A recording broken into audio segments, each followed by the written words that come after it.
रामपुर नाम के गांव में रघुनाथ नाम का एक आदमी रहता था। उसके परिवार में उसकी पत्नी रमा और उसका 8 साल का बेटा रोहन और 7 साल की बेटी स्वाति रहते थे। रघुनाथ के पास छोटा सा खेत था जिसमें खेती बाड़ी करके जैसे तैसे वो अपना घर चलाता था।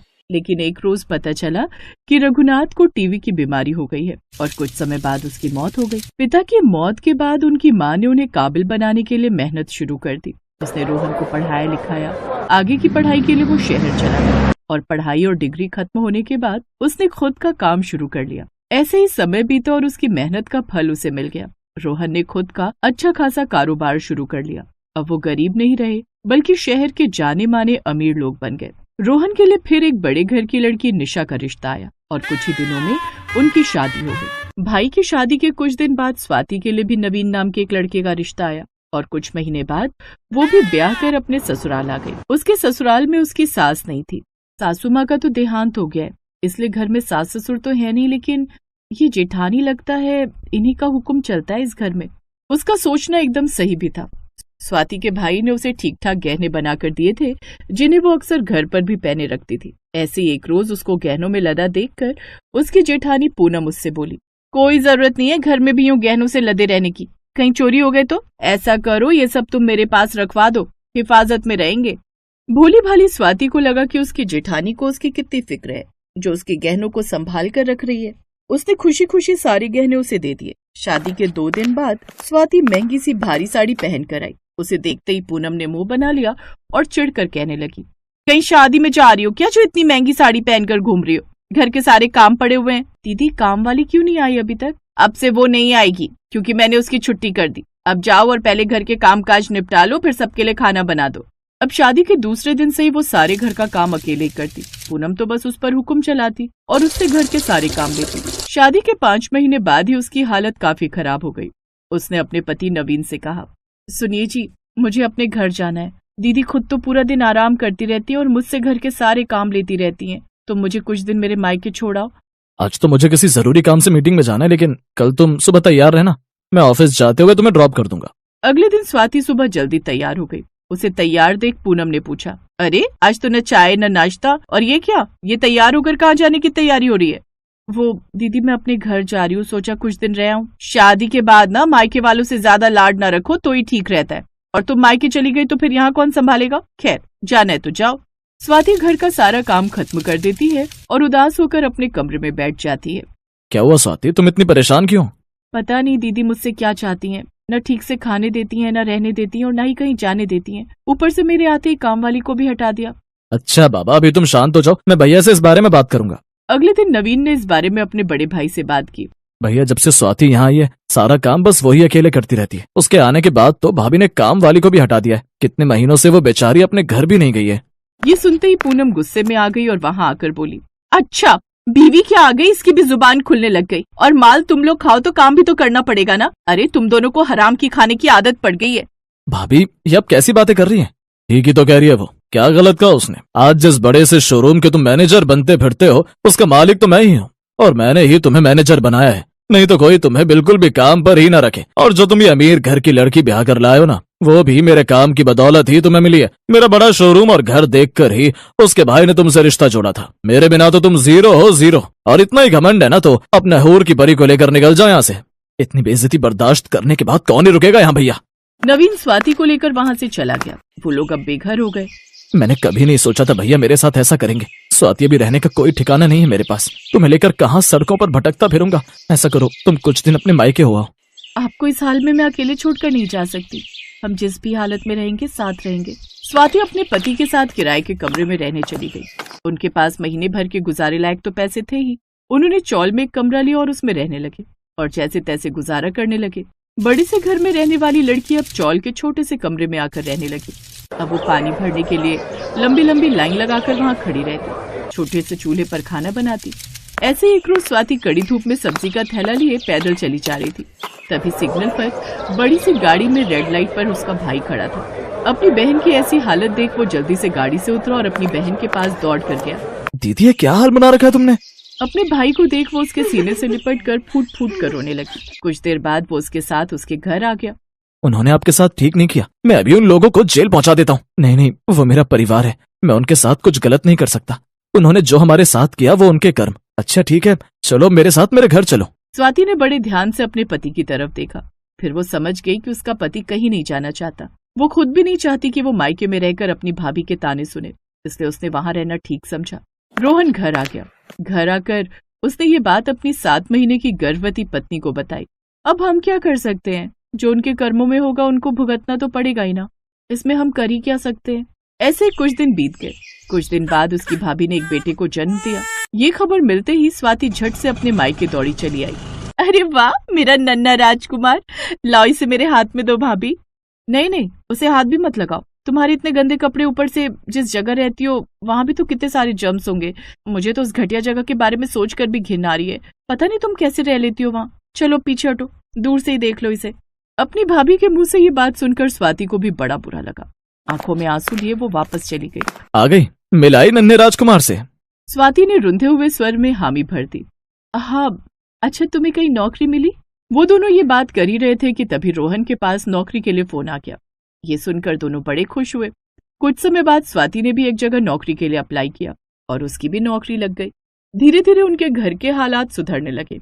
स्वाति कितनी भी गरीबी में रही, लेकिन उसने कभी अपने अमीर भाई की सहायता नहीं ली। उधर उसकी जेठानी और जेठ ने किसी के साथ धोखाधड़ी की, जिसके जुर्म में उन्हें सजा मिल गई और वो जेल चले गए। स्वाति और नवीन को जैसे इस बात की खबर लगी, उन्होंने उन दोनों को छुड़वाने की पूरी कोशिश की और एक रोज उन दोनों को निकाल डाला।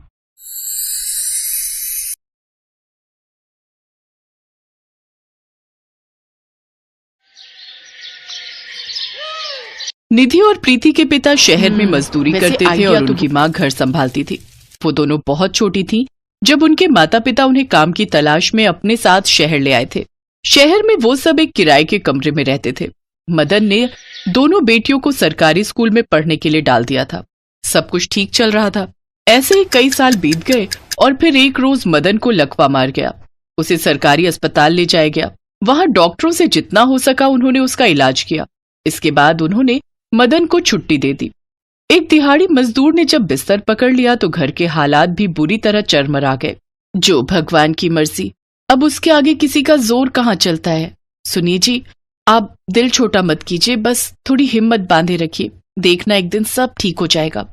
मेरी तो कुछ समझ नहीं आ रहा उर्मिला, अब इतने बड़े शहर में हमारा गुजारा कैसे चलेगा। हमारी दोनों बेटियां बस अपनी 12वीं खत्म कर ले, फिर देखना सब ठीक हो जाएगा। निधि और प्रीति दोनों 12वीं की परीक्षा दे रही थी। अपने घर के हालातों से वो दोनों भी बहुत चिंता में थे। सोचा था 12वीं पास करने के बाद हम ग्रेजुएशन पूरी कर लेंगे, लेकिन घर के हालात देखकर अब मुझे ऐसा नहीं लगता। कोई बात नहीं दीदी, वो तो हम करस्पॉन्डेंस से भी पूरा कर सकते हैं, लेकिन फिलहाल हमें घर के हालात ठीक करने होंगे। तुम तो जानती ही हो मां अनपढ़ है, उन्हें कुछ ज्यादा नहीं पता, इसलिए अब हमें ही कुछ सोचना होगा। ऐसे ही कुछ दिन बीत जाते हैं। दोनों 12वीं पूरी कर लेती हैं। उदास उर्मिला उन दोनों के पास जाती है।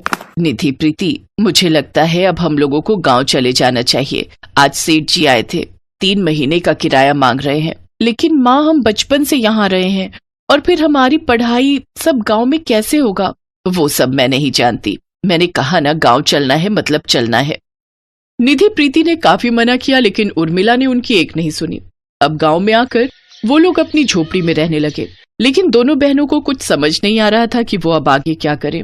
उन दोनों ने कई दिनों तक सोचा कि वो ऐसा क्या काम करे जो इस गांव वालों के लिए नया हो। बहुत सोचने के बाद उन दोनों बहनों ने छोले भटूरे बनाकर बेचने की सोची।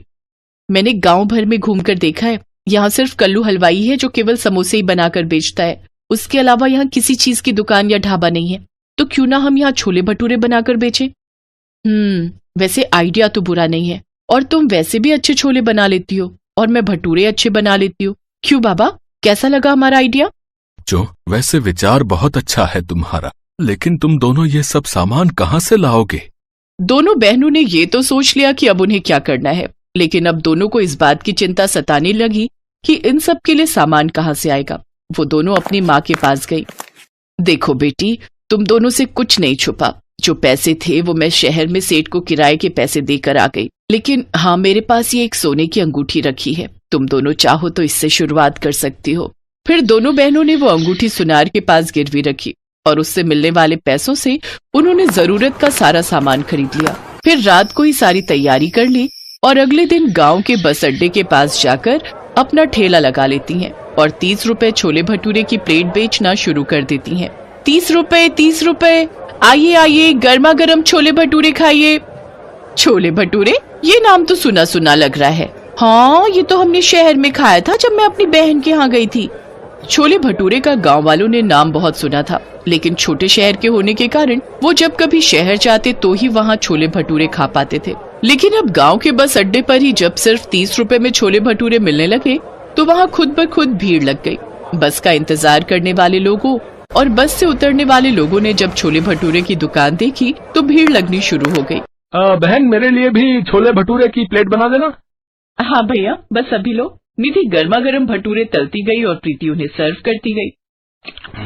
वाह बहन, क्या स्वाद है इसमें, मजा ही आ गया।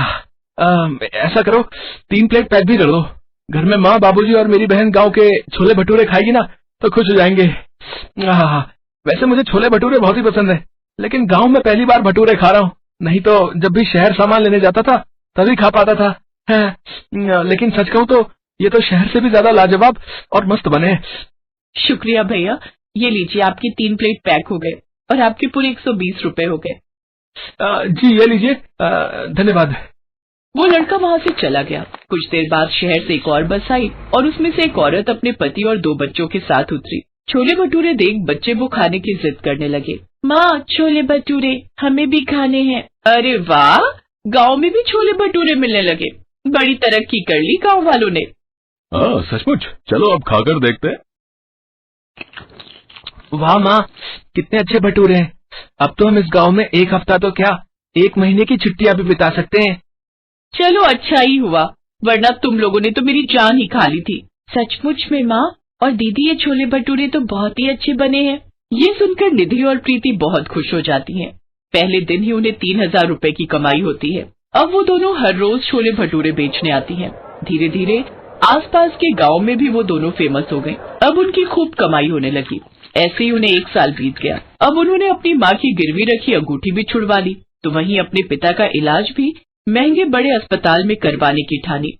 बच्चों, क्यों तुम मुझ पर इतने पैसे खर्च कर रहे हो? तुम इतनी मेहनत से पैसे कमाती हो। अगर हमें कुछ हो जाता तो आप भी तो हमारा ख्याल रखते ना बाबा। हाँ बाबा, अब आप हमारे साथ बड़े अस्पताल चलोगे और अपना इलाज करवाओगे। जब मैंने शहर से गांव आने का फैसला लिया तो मुझे लगा कि कहीं मेरा फैसला गलत ना हो, लेकिन आज तुम दोनों की काबिलियत ने इस माँ का सिर गर्व से ऊंचा कर दिया। तुम दोनों तो बेटों से भी बढ़कर हो हमारे लिए। हमें फक्र है कि तुम दोनों हमारी बेटी हो। उस दिन के बाद उन दोनों ने कभी पीछे मुड़कर नहीं देखा और दोनों बहनों ने दिन पर दिन खूब सफलता हासिल की।